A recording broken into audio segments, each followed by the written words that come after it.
नमस्कार, मैं हूं सुरभि दुबे और आप देख रहे हैं दी यूपी खबर। हिंदू धर्म में रक्षाबंधन का त्यौहार काफ़ी धूमधाम से मनाया जाता है। इस दिन बहनें अपनी भाई की कलाई में राखी बांधकर उनसे अपनी रक्षा का वचन लेती हैं। रक्षाबंधन का त्यौहार श्रावण मास की पूर्णिमा को मनाया जाता है। रक्षाबंधन का पर्व क्या है, इसके हमारे जीवन में क्या महत्व है, ये हम सब जानते हैं, लेकिन इस पर्व की कहानी क्या है, यह आप में से है बहुत कम लोगों को ही पता होगा। आज हम रक्षाबंधन से जुड़ी पौराणिक कहानियों के बारे में जानेंगे।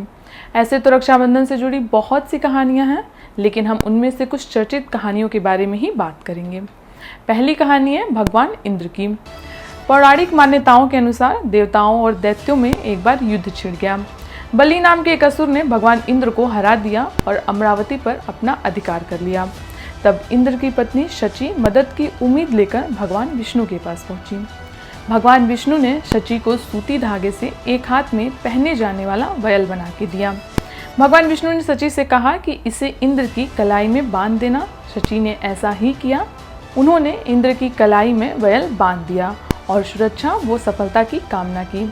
इसके बाद भगवान इंद्र ने बलि को हराकर अमरावती पर अपना अधिकार कर लिया।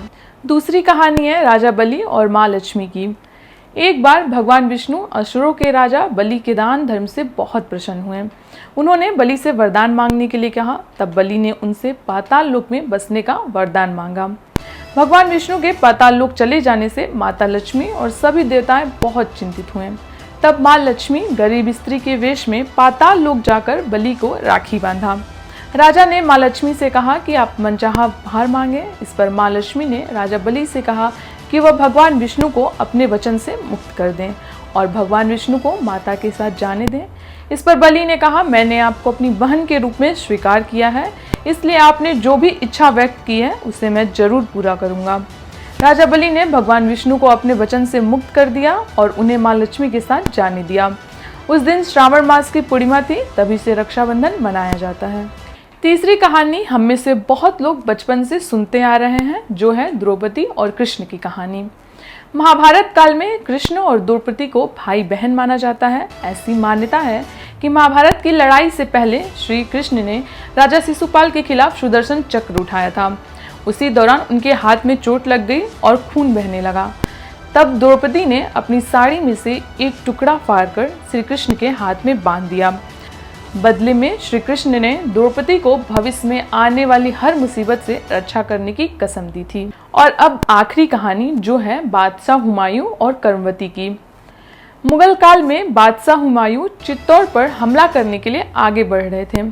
ऐसे में राणा संगा की विधवा पत्नी कर्मवती ने हुमायूं को राखी बेचकर उनसे अपनी रक्षा का वचन ले लिया। हुमायूं ने वचन निभाया और चित्तौड़ पर कभी हमला नहीं किया।